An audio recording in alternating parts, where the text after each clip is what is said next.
Welcome to Own It, Your Business and Your Life, with Nicola Cairncross and Judith Morgan. In this podcast, we're going to cover everything you need to embrace to become a successful entrepreneur, marketing, money, and much, much more. How to create a business doing just what you love. How to own it, your business and your life. This one will be fast, funny, feisty, and very lively. So sit back and enjoy the show.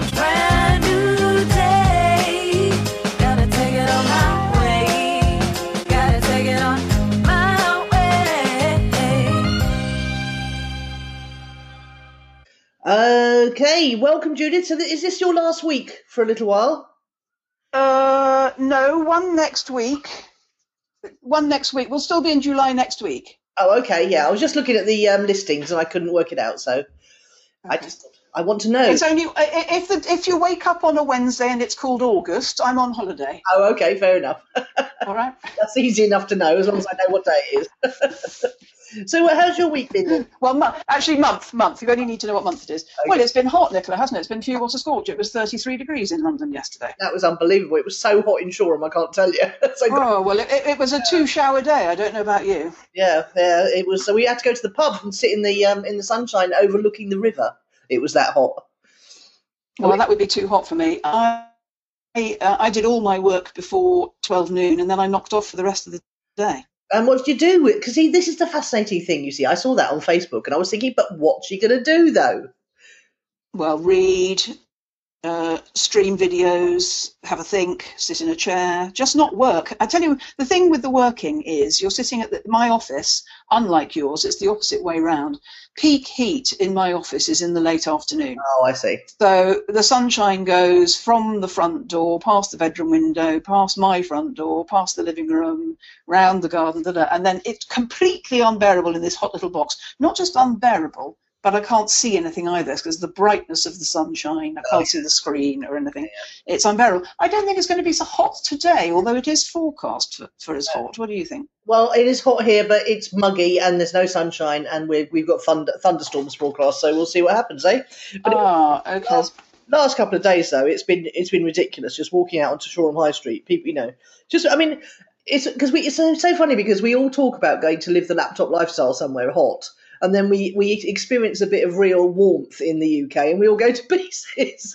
Yeah, but if I was in St Martin, I'd have air conditioning inside and a swimming pool in the garden. Yeah, it's true. We're a bit more. I free cycled my fans several summers ago. So and then I thought, I went onto Amazon and thought I'll buy a fan, and I thought, for heaven's sake, it's only going to take 2 days. Yeah, try and just move into a cool shady bit.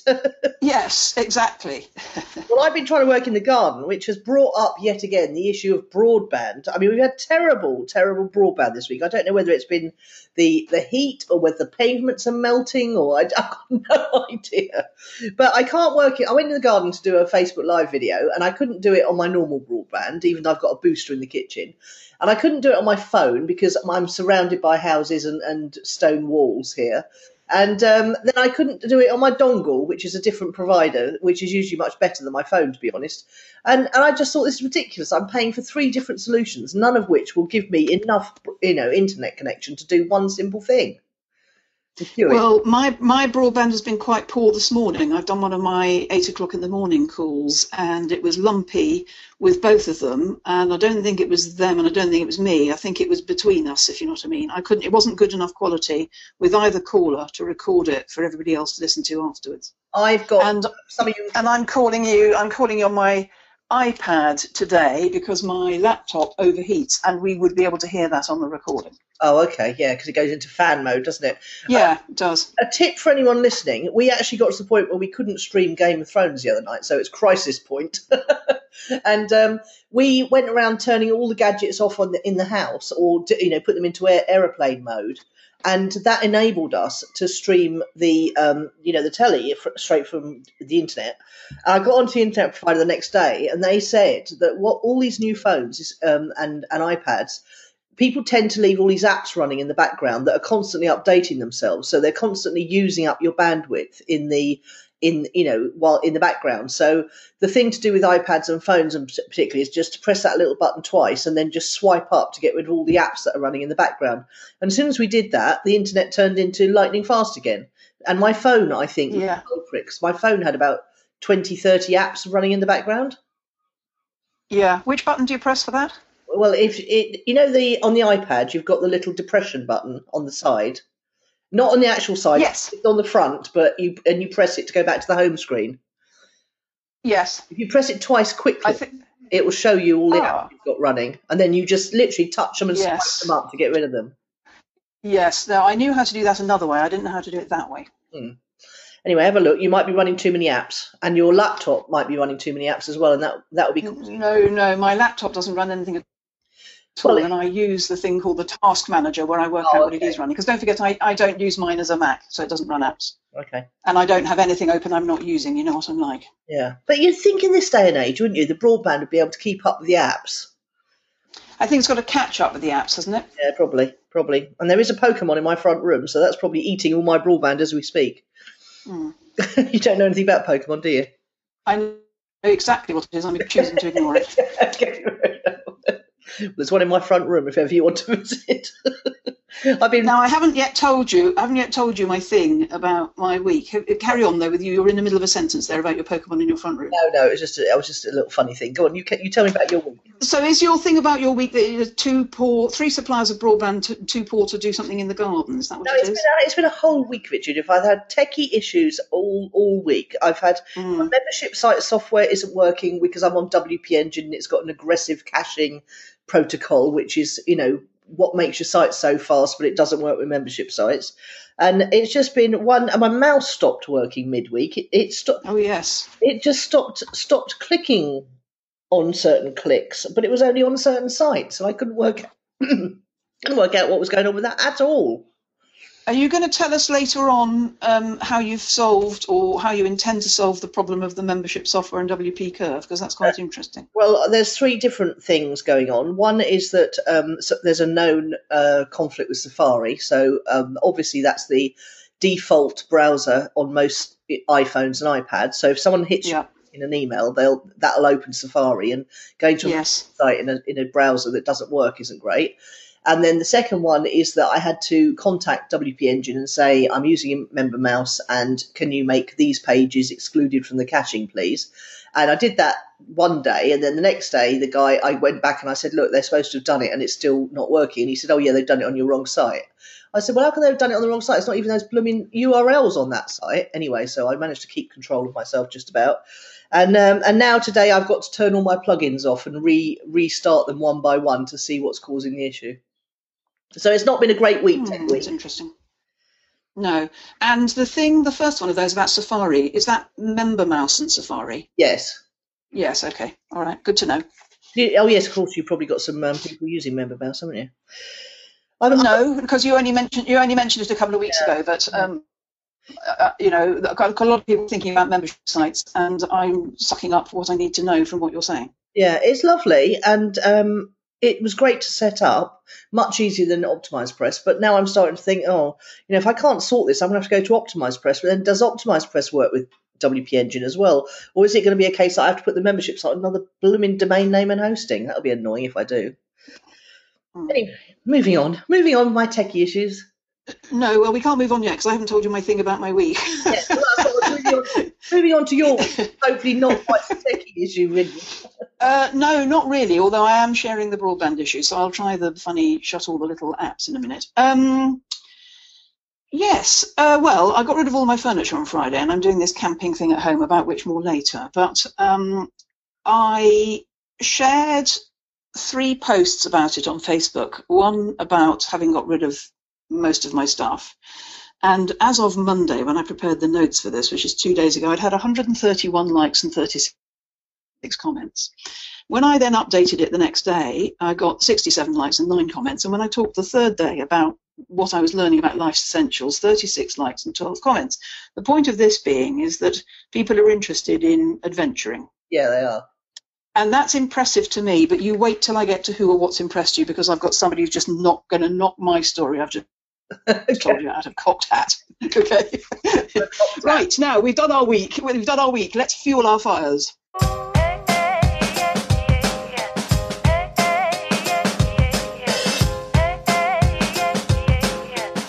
Well, what's fueled my fire is that I've had a definite lifting of my generally depressed feeling, and it's, I thought it was grieving, but it was. I think it was actually grieving and depression combined, because when it lifted, it was almost like a physical sensation. So I spent the weekend starting to think about what I desire in my life. I feel ready to go forward now and start to plan what I desire in my life. And I've been doing a lot of reading lots of books over the weekend, dipping in and out of the ones I've really liked, because I just so I started to write a desire in each of the main areas of life. Do you remember those, the coaching sort of wheel things? And I've been actually doing the exercises that they suggest, rather than just reading it and doing nothing. I've been actually doing the exercises, and I really, really enjoyed it. I spent a whole weekend just thinking about me and my life, because Phoebe wasn't back yet, and Nelson was off on a festival, and everyone else was away somewhere. And I just, sunny days. So I sat in the garden, I read the books, and I just thought a lot. I thought a lot to the point where I had to go and have a nap one time. Because it really wears you out. Well, there you go. There you go. You asked me what I do. There you go. That's why I need so many naps, because I think. No, I nap. Yes, I think, therefore I nap. Yeah, so I'm feeling pretty fueled by that. And the other thing is I've pushed through a pain barrier on something I wanted to do, and that's made me feel, even though I caught myself spending 2 hours avoiding doing it, and then I thought this was ridiculous, and I just sat down and did it. So yeah, I'm feeling pretty okay this week. So that's fueled my. Very good. Very good, good. I'm feeling useful to my clients, despite the fact that I'm not actively marketing anything right now and haven't been for ages. I've got new ones popping up in my diary and becoming clients, which is quite good fun. And the next thing I'm going to do, because I saw that you'd done it on your membership site, is I want to, the thing I want to market throughout August, which I do every year for people to start at the beginning of September in either of my groups, I want to use our summit recordings for that as an incentive to increase membership, probably only, I think, for the people who buy a year in advance, but I haven't decided that yet. Yeah. But so I'm already beginning to think about, the 1st of September is such a good time of year for people joining something. And I always, in the last 2 years, that the reason to join has been a price increase. I'm not increasing my prices this year because they're in the right place, so I need another incentive, and I think our summit recordings will be the incentive. Yeah, absolutely. Yeah, great. Cool. Okay. If you are bored by working for someone else, or tired of trading time for money, or a business owner who's ready to travel and have adventures, then Own It the Summit is for you. We interviewed 18 inspiring entrepreneurs enjoying unique lives. Now you can dip into those lives and decide which of the business models will work for you. Our interviews will show you how to design your dream life beyond the laptop and how to live and work in your favourite ways and places. Our intrepid 18 share the tools and techniques they use to work on the go and what living and working in total freedom really feels like. Find out more at ownitthesummit.com. So what's our client challenge of the week then? Well, it's the one that you mentioned, which is different systems that we use, you and I, for keeping track of progress and reporting to oneself, was your wording. Yes, I'm fascinated to hear about yours. So do you want to kick off? It's not. No, not really. Oh, right. No, because mine's much softer than yours. Okay. Well, that'll be okay. So we'll start with the more structured one. So start with yours. Mine has structure, but it's more woo-woo. You go first. All right, cool. Well, Sarah and I have little meetings on Monday mornings, and it's a combination of things, both talking about what we're trying to do with our businesses, and also what Sarah's helping me with in clicks and leads. And I felt the need this week for a bit more structure, in that we'd sat and we'd decided some goals about 3 weeks ago, but we'd both written them in our notebooks, and they weren't sort of recorded anywhere where I could see them and keep track of them.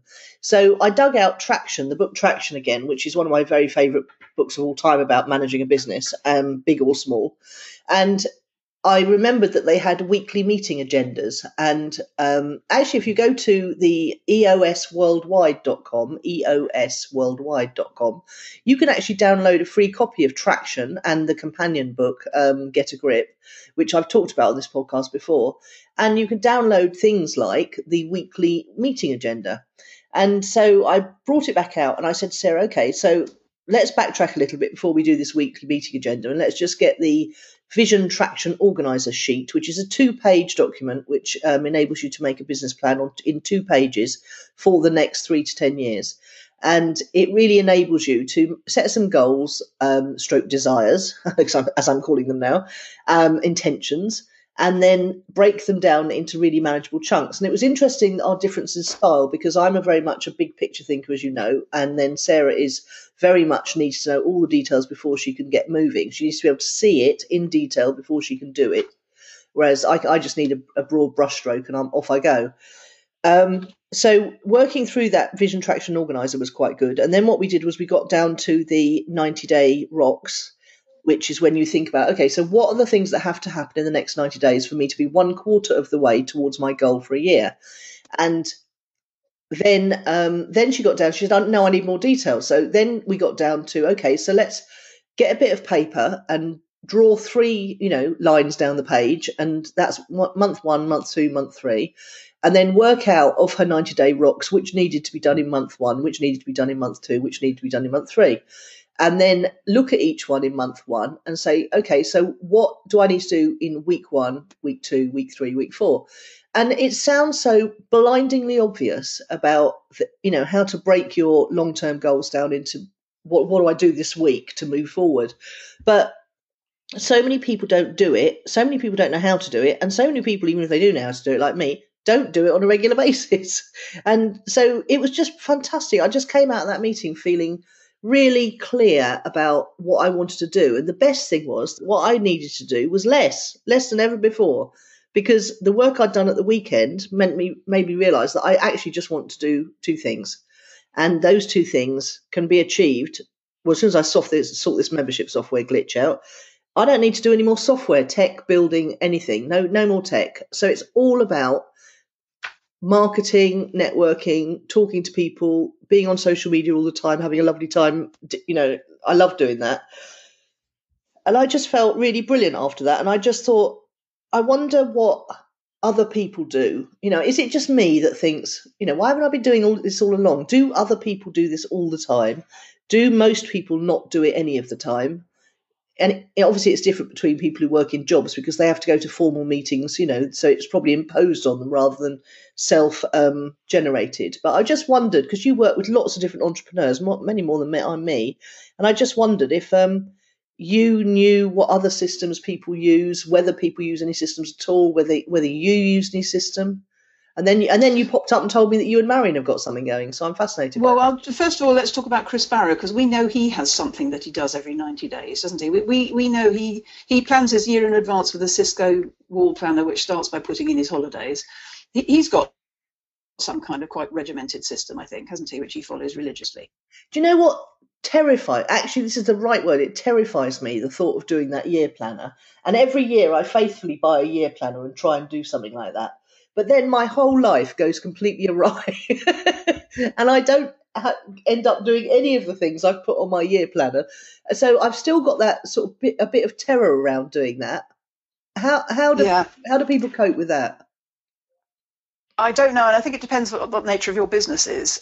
So, for instance, in this other project I'm working in with Victoria, which is all about mums, where we work these six terms, she calls them, of 6 weeks either side of half term 3 times a year. Yeah. We've already had our end of term, and I find myself itching to put into my diary when are the fixed commitments in the autumn term, but they don't start until September. And this week I thought to myself, just chill, when September comes, there'll be a lot of renewed energy, and you'll hear then I'm a planner in the head. And I know, for instance, that Well, I don't really have any goals and intentions. I've got my two groups. I know that they're working. I know what my fixed commitments. There's a number of one-to-one sessions in one, and Mondays where we do our reporting. And there's a number of dial-in 90-minute sessions which follow exactly the same pattern in the other group. But the thing with Marion has come about because she and Yvonne used to have a weekly Monday morning sort of buddy coaching thing for a number of years, because they used to work quite closely together where Marion did all the websites for all her B&B owners. But as you know, Marion's moved away from websites now. And so I think they've abandoned that fairly recently. And Marion and I are looking for an excuse to talk because the shape of her new life doesn't facilitate it as much as her old life did. Yeah. We had an exchange of emails that went, shall we speak every other Friday afternoon? And how will we do it? Now, Marion, before I knew her, was a trainer.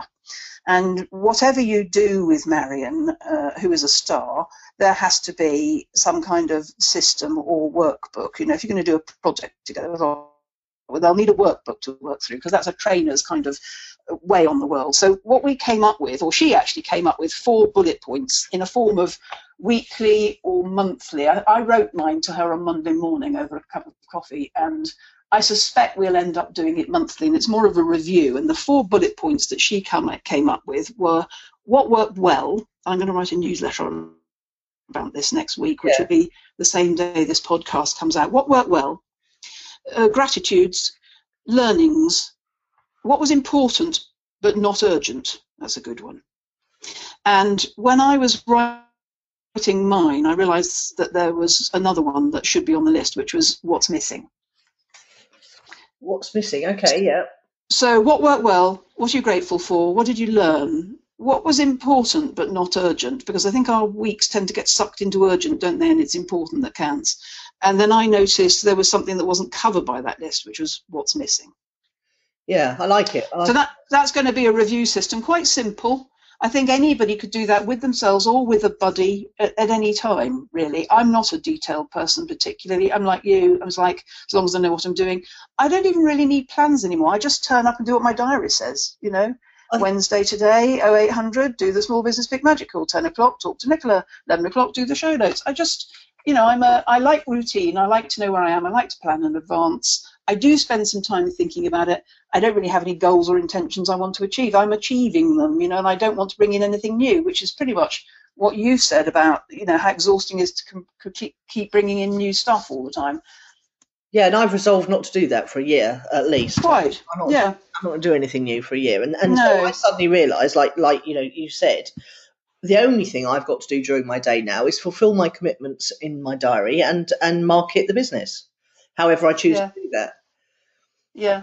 And that's really actually quite a mammoth relief. I think the value in your the value in the kind of meeting you're talking about, doing it with yourself, is very hard, you know, to keep the momentum going. But the value in it is the reflection time you do before it, isn't it? It's a bit like us preparing for the podcast. Which is why I think we'll end up doing our reviews monthly in writing, and we'll use our chat time just for chatting.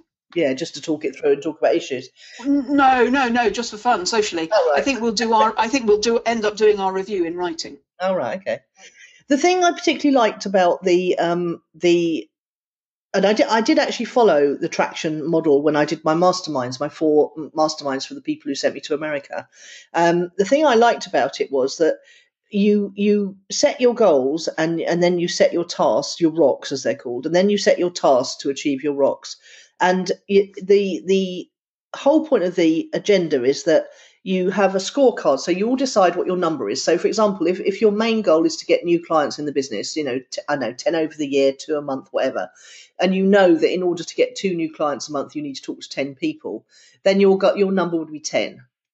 And so you all pick a number, and the receptionist picks, you know, if you've got a receptionist, she picks a number on how many perhaps rings the phone rings before she picks it up, etc. So everyone's got a number, and everyone reports on. First of all, they talk about a bit of chit chat. What's been good personally or professionally in the last week?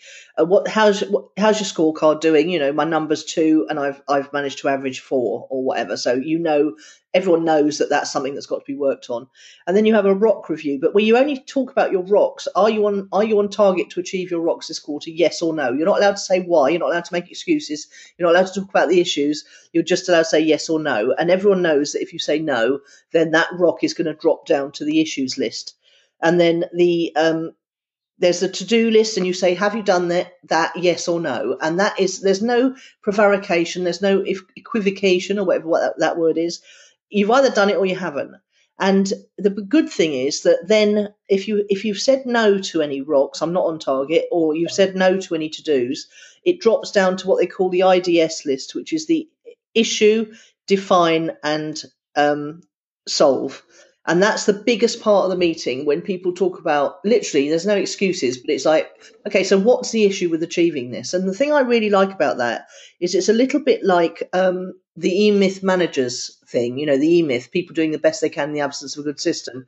And if people are not achieving what they want to achieve, there's a reason for it, whether it's emotional, practical, psychological, logistical.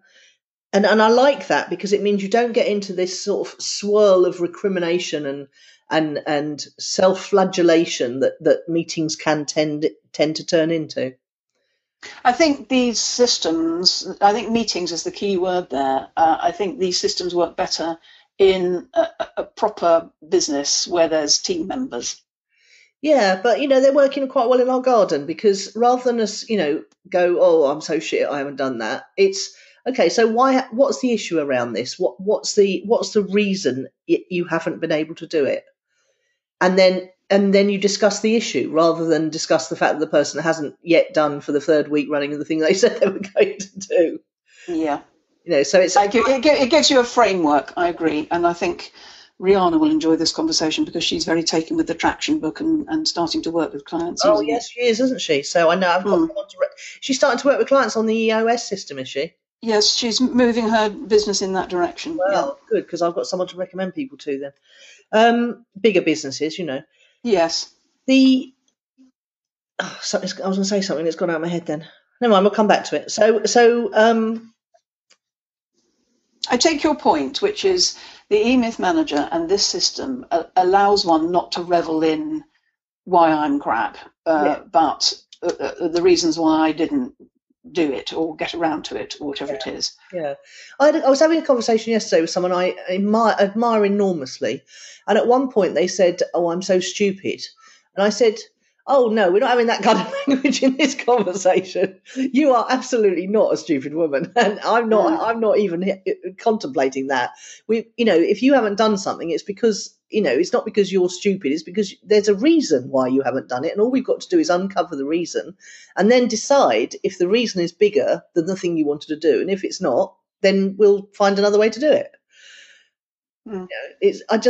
I think people, I'm the worst, Judith. That's why I recognise it. I am so emotional about everything.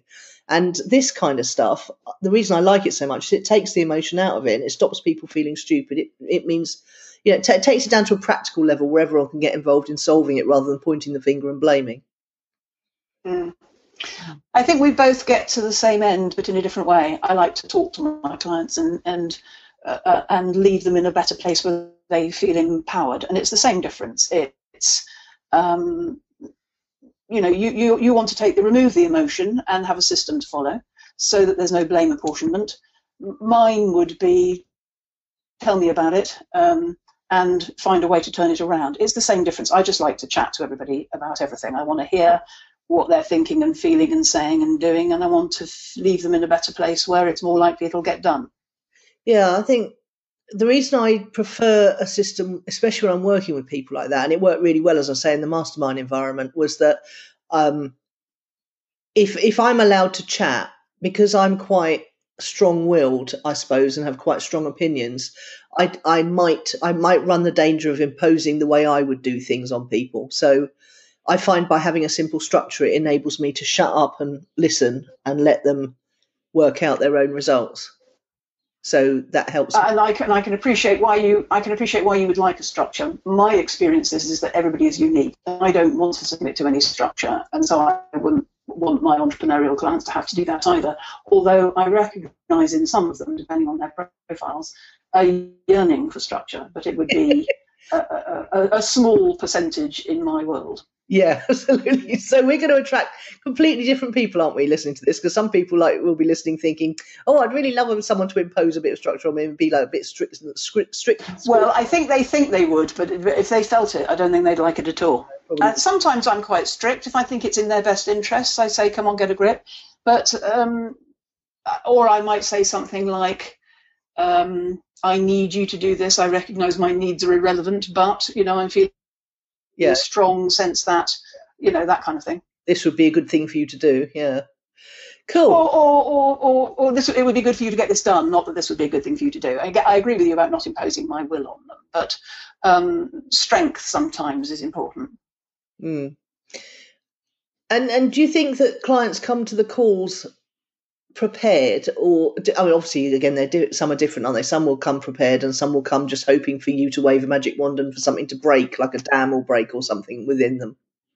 I think that, and the guiding principle that I use is that you can come prepared if you want, or you can just come. And Michael Neal taught me this when I was his client. And if I would begin a coaching call with, I've no idea what I want to talk about today, he would say, and those are often the best ones. Yes. True. And the first person that called this morning burst into tears immediately. And she knew she had to be there. She didn't really want to be there because she didn't want to talk to me through tears, and she made me turn off the recording and she apologised.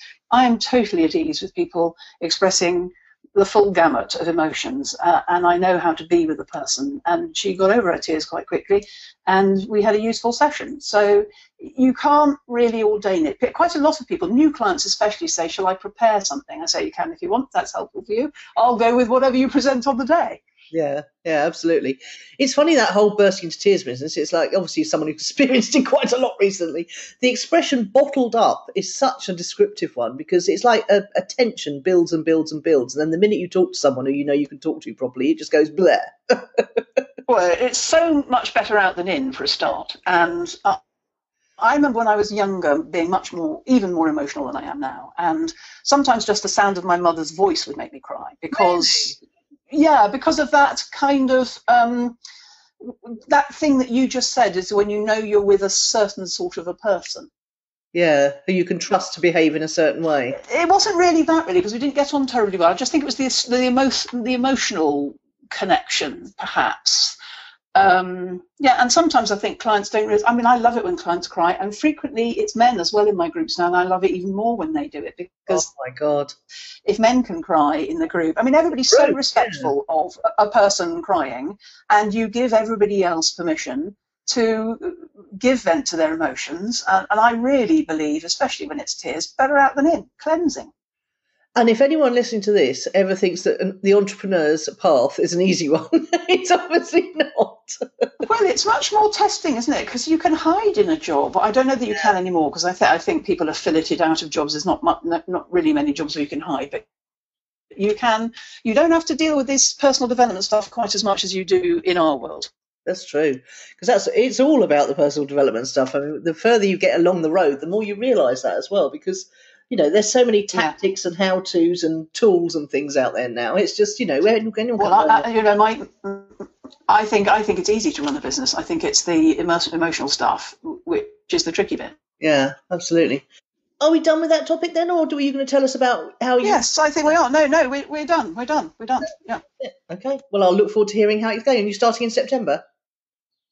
Well, I've sent my first one already, and I haven't had a reply. Well, I've had an acknowledgement reply. I haven't had her report back, as it were. Oh, I think there's been a discussion about. I'm going to write next week's newsletter about it, which will come out on the same day as this podcast. So that's well timed. I do think that will work for me, but I think anybody can invent their own simple structure that works for them and test it, put it to the test. I don't think it needs to be a complicated one. Yeah. And it's something you need to keep doing, isn't it? That's the thing I realised by doing all this deep work at the weekend was, I've done a lot of this stuff over the years on and off, and it felt just as fresh doing it again now that I feel ready for it as it ever has done in the past. And I think what it does is it must be something to do with the same way, that meditation changes your brain. I think doing all this stuff must change your brain in some way. Because I've definitely felt better this week. I do think we know, even the listeners will, I mean, especially the listeners, including listeners, we all know of systems for various things in our lives that we've used in the past that have worked. And sometimes we know when we're overdue to revisit them. And, you know, I don't think I can think of a single person, definitely not a listener, because we've shared so many resources, who would go, oh, I've got this problem and I don't know where to go for a solution. We pretty much all of us know where to go for the solutions, and there's a little reluctance perhaps to go there because it might involve work, or it might involve facing up to stuff, or whatever it is. But we know that nearby somewhere is a way that we can get things done. Yeah, and that's why all these online groups are so important, because it, you know, gives you somewhere to go and ask, doesn't it, in a safe environment. Well, there you go. So that's all good. That's all good on how to keep track of how you're progressing.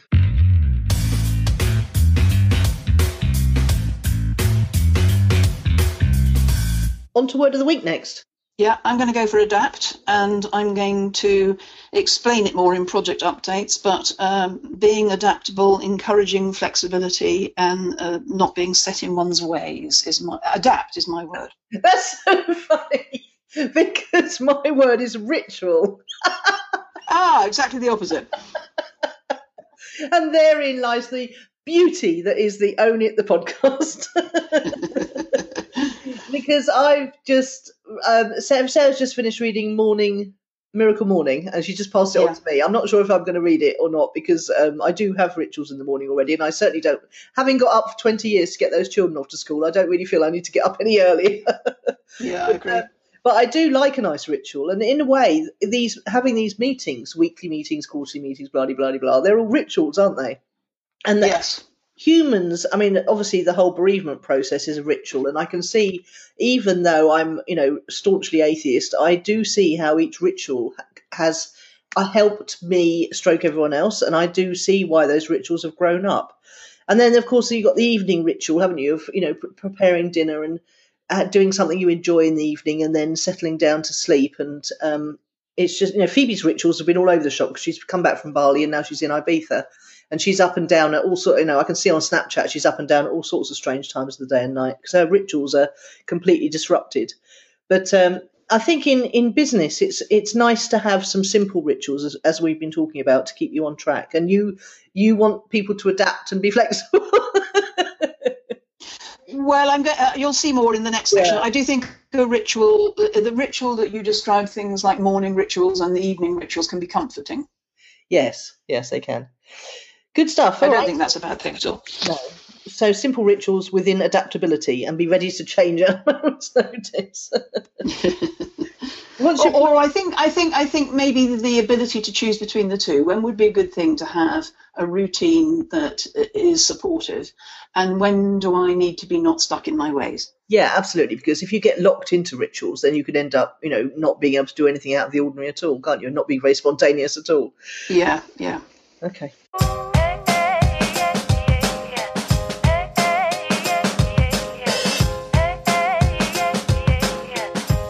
Project updates then. You go. Yeah, so mine is the house move still. So last Friday, my nephew took all my furniture, and I'm down to what is effectively a studio. I'm sleeping on my very bouncy and comfortable sofa bed, which I like. And let me see, Friday, Saturday, Sunday, Monday, Tuesday. I've done 5 nights on the sofa bed. Have I gone too far? Might have done. I'm a bit of a bag lady now, because he took my bedside table and my chest of drawers, which means my things are in bags. One thing, I overzealously cleared the tin opener. I shouldn't have let him take that for another couple of weeks. And the boys on Facebook recommended a Swiss Army knife, which is a bit frontiersy and backwoodsman for me, especially since I'm still living in London. I thought it was rather funny. But the point about adaptability is everything's all in a different place. And that means I've got to create new mental synapses and habits about where I put things. So, dirty laundry used to go in the dirty laundry basket, but that's at Gareth's house now. So, you know, I haven't worked it out completely yet, but you've got to have a new place for everything. And those new places might need to be portable, because they might need to go in the back of my car and go to France, and then they need to be whittled down still further when I go on an aeroplane. But I haven't got my new systems yet, but I'm quite enjoying the fact that, so it's not frustrating, it's kind of, oh, that's not where it used to be, where is it now, kind of thing. So adaptability for me is, it's everything's in a different place, everything's in a bag. I haven't colour coordinated my bags. I would really like a holiday pop-up laundry basket. That's what I've decided, but I'm not going to buy one because I have to carry it with me. But I've often, when on holiday, wanted a pop-up laundry bag as well. I like things in their places. And where I noticed there's adaptability was everything's not where I'm used to it being now. And that's quite refreshing. Yes, it's, we are. I mean, when I think about it, when I was on that road trip, my suitcase became my world. And as long as my sponge bag was in the same place in the suitcase, and the underwear was in the, so I knew I could reach in and get something clean to wear as when we arrived at places. And Phoebe just came back from Bali, and she had a 1-day turnaround. And I said, if I were you, I wouldn't unpack at all. I'd just treat it like one more stop on the road, and I would just wait till you get to Ibiza to do all the washing, because then you'll have a whole week to do it. It'll be, it'll dry quick in the sun, and otherwise trying to turn it all around in one day, it's going to be a nightmare. So I think humans are adaptable, but it's amazing, isn't it, when you go through your daily routine, how much you do on autopilot. Like you throw the stuff, clothes in the bin, and there's no bin now. Colour coordinated carrier bags within your suitcase. That's what I recommend. No, I've got some very nice bags, but I just haven't worked out yet which one. The black one does what, the red one does what, the blue one does what. So it'll be like that, really. I think we need a picture of your suitcase on Facebook when it's all packed. I haven't got a suitcase yet. Well, maybe. I don't know. It's not going to be that exciting, Nicola. It's not that exciting. Don't worry. Listen, you've proved to yourself the thirst we all have for adventuring. And do you remember how exciting? Yes, but my suitcase isn't exciting. Okay. Do you remember when that bloke put that picture of that rucksack and said, all of my belongings are in there? And it was just an ordinary rucksack, and it went mad, this picture. It went viral. So but he had got all his items laid out as well, hadn't he, about what was in there? But I think that's, I'm not going small in that way. I might even have 3 suitcases. I've got clothes, I've got computers. I haven't stripped it down that far. And I've overzealously clutter cleared the tin opener, and they suggest, somebody once gave me a very small and pretty pink Swiss Army knife. I don't know where I've put it, and I think it's because once it might have been in my handbag when I was going through, check-in, and somebody took it away from me. Anyway, I can't find my Swiss Army knife. Dangerous, cuddly lady found with pink Swiss Army knife. Well, a tiny swing. I don't think I would have been using it to open a tin of tuna anyway, to be honest. You look so undangerous as well. It's hilarious. Yeah, exactly. Yeah, lull them into a full sense of security before you stun them. The problem with Swiss Army knives are they break every fingernail you've got trying to get them out. What was I going to say? Something else about the suitcase. No. Oh, yes, that's what I did. I always do that when I travel. I have all my tech and essential kit in the smaller suitcase that's the hand luggage, and then the clothes can go hang in the hold. Yes, absolutely. Yeah. So, clothes are replaceable. The rest of it's not. No. Okay, so my project updates are I'm on day 8 of my Facebook Live experiment, and yes, this was part of the 7-day startup. Everyone had to say what they were doing, and I said, well, I'm not starting a new business because I promised myself not to, but what I'd like to do is start a new project of doing. And I knew, you've said about doing things for 30 days, and Sarah talked about it a lot. So I thought, okay, I'm just going to do 30 days. I'm going to get over myself. I'm not going to care. My hair looks Why does my hair look so bad, Judith? I blow dry it most mornings, and it looks worse when I've finished than I do when I start. I want to talk to Kim. So I've just got on there, and I've just talked about something, and I'm getting into my stride a little bit now. I'm getting a little bit more focused. And the point of doing this is not only so that I can, market the 2 businesses just by talking about the various things about being an entrepreneur, but it's about you're then producing content for YouTube, because you can download your Facebook Live videos and upload them to YouTube after editing if you want. And it will be creating content for the membership site. I want to fill in the gaps of what's not in there that I've identified would like to be in there. So you're creating content and you're doing your marketing at the same time, while enabling people to have a quite intimate connection with you, because there's no rehearsals, there's no making yourself look fantastic. And I did actually download that software, OBS software, but I've actually decided it's just easier to do it on the phone and not get all fancy with it just yet. I'm going to get comfortable with the thing of actually doing it, and then I'm going to try and make it better in terms of production quality afterwards. But I think as long as the content's sound and I don't look too uncomfortable, then it should be okay. But day 8, and I'm carrying on with that, and that's my project for this week. That's very good.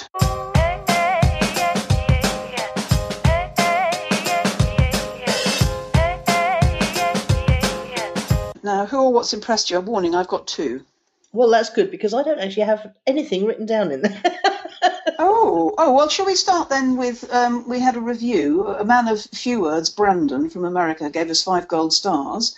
But a man after my own heart, he said, find the right balance in your life with these great strategies and interesting conversations. Oh, very nice. Thank you very much, Brandon. Really appreciate it. Yes. Thank you, Brandon.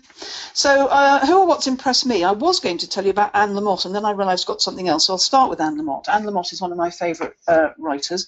Follow her on Facebook. On the 15th of July at 4:30 in the afternoon, she shared 8 paragraphs on Facebook on a topic I've been thinking about with my clients, and which is my newsletter is about this week. But when I said to you earlier on I'd had 131 likes and I was really excited, Anne's piece got 62,000 likes, 45,000 shares and 3,000 comments. And that puts it in perspective, doesn't it? How many likes does Anne have on her page? Do you know? 459, yes, 459,000. Right, well, there you go. So what she's probably done, A, she's got a huge audience, and B, she's probably paid to boost that post to that huge audience, making sure... Oh, I don't think she would. She's not that kind of a person. She's just a genius writer and thought leader. She's a bit like Marianne Williamson in a way. Okay. She's got such a large fan base. I don't think she needs to pay to boost anything at all. But I thought it was rather funny that I was so impressed by the engagement I got about the story of my adventures, and then I read Anne's piece and I saw, again, these are Monday's figures, so I'm sure they've gone up by now. Yeah. 62,000 likes, 45,000 shares and 3,000 comments. We can only dream, Nicola, can't we? You know, the thing, yeah, it's true. I mean, if she's got lots of engagement and lots of people sharing and liking and everything, that would bring the post up to the top. But if you're just getting started and you've written a fantastic blog post, don't just put it on your blog and then share it from there. Put it onto Facebook, your page on Facebook, as a native post, i.e., upload the whole thing into your Facebook. That's what Anne had done with this post. Yeah. In fact, I think she only wrote it on Facebook. Yeah, and then don't shrink from spending a £5 or a £10 to boost the post to the people who've liked your page, because only 10% of those people will, if you're lucky, 10% will see that post naturally. But by paying a little bit of money to boost it to the people who've liked your page, you're ensuring that more people who have already liked your page are going to see that post, and that will naturally result in more likes, engagements, comments, which will naturally boost the organic reach of that post. Yeah, that's a nice tip, actually.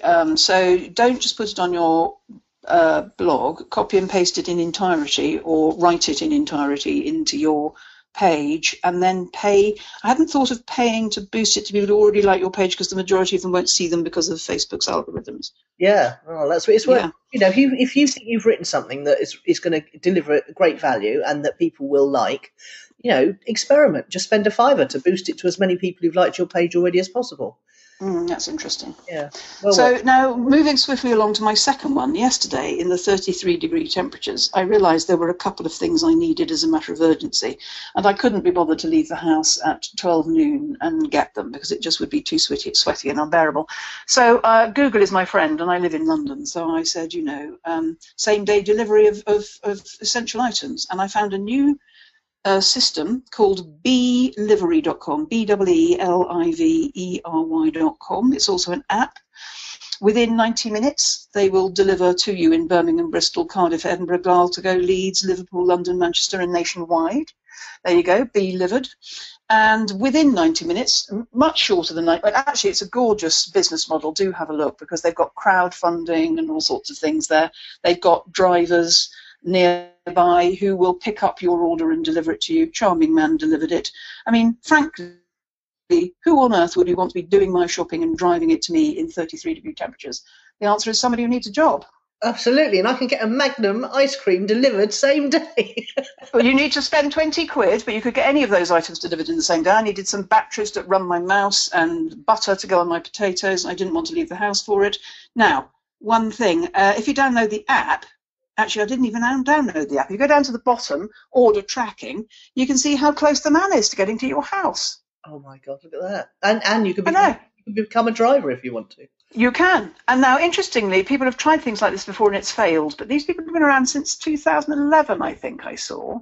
Now, it does say it doesn't work quite so well outside of a major city, but, who knows? It might work where you are. Don't know. 90 minutes. He was here in less than 90 minutes. I posted it he was here in about 80 minutes. That was good. So I'm looking at the map then. I've just worked out the orange stuff is the sea. That's a bit strange, isn't it? Well, that's because they're colours, yeah. Yeah. So what am I looking for then? Scroll back up to where you put in your postcode. Okay. I don't think you'll see anything on the map because you haven't ordered anything yet. Oh, I see. Oh, yes, of course, I'm tracking. Yes, put in your postcode and see if they serve you. Oh, order tracking, that's no good. Go back to the home page and see if they serve your postcode. Good website. BN43. Free delivery within 90 minutes. It seems to be telling me that they do. You have to spend 20 quid. Yeah. But if you want something delivered and you can't be bothered to leave that, they do booze and fags and all sorts. Toilet rolls, all the sorts of things that people need urgently. There you go, medicines. Look at that, cough medicine. Yeah, so you were poorly, you'd spend 20 quid to get someone, you bring it round. There doesn't seem to be, what I didn't do, and I'm sure some of our listeners will, is go and see what I paid item by item compared to what I would have paid in the supermarket. And I'm sure that's where they make their margin, because there's no delivery charge, you just have a minimum 20 quid order. Yeah. So you got if you've got a hot date, you can get some Lynx Africa shower gel, 250ml for just £4. Well, I will say the choices are not exciting at all. But of course, if I wanted choices, they would come tomorrow from Ocado or Sainsbury's or Tesco. But if you want something urgently today, and it's too hot to leave the house, or you're too poorly to leave the house, or you can't be bothered, within 90 minutes you can get supplies delivered. Fine selection of white wine. Marvellous. Well, look at that. We'll all be experimenting with getting things delivered the same day now.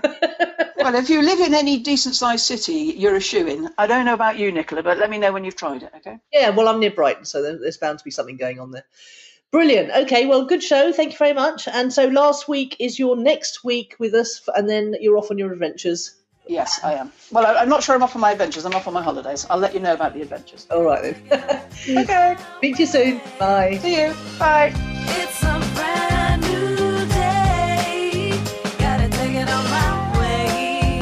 Gotta take it on my way. You've been listening to Nicola Cairncross and Judith Morgan. The podcast is called Own It, Your Business and Your Life. Do come and visit us at ownitthepodcast.com. We'd love to hear your feedback. You can find out more about Judith and visit her on her website at judithmorgan.com, and you can find Nicola at nicolacairncross.com.